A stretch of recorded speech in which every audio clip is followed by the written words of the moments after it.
So how can you make a focus video on the iPhone? Let me show you what options we have available. If you're new here, most definitely subscribe so you never miss anything important.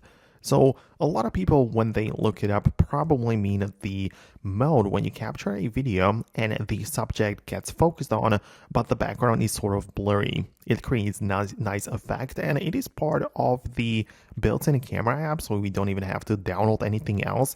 But when you go to the video mode, you can swipe across to the left and it says the cinematic mode. So this is what it does. The cinematic mode is that you literally focus on one subject, and you can see that it looks really nice. Actually, the background gets blurry and it looks like a movie effect, so it's just very nice.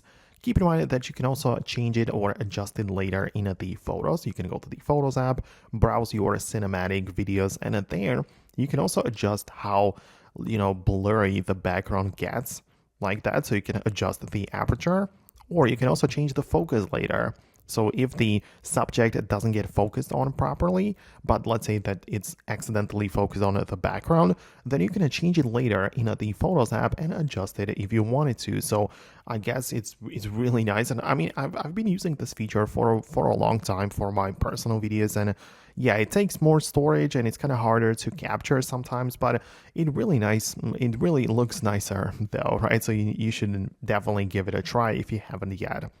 One more thing though, it doesn't necessarily work on every single device. Like, of course, the regular iPhones like 17 or Pro models, they all have that feature. But for example, the iPhone 16e, which I have right here, which is kind of an odd example, but that one doesn't have the cinematic mode, right?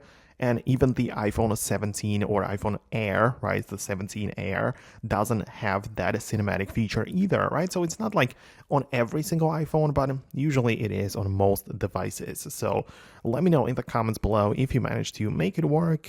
Hit the thumbs up and subscribe for more tutorials and quick tips like this one. So thanks a lot, and I'll see you later.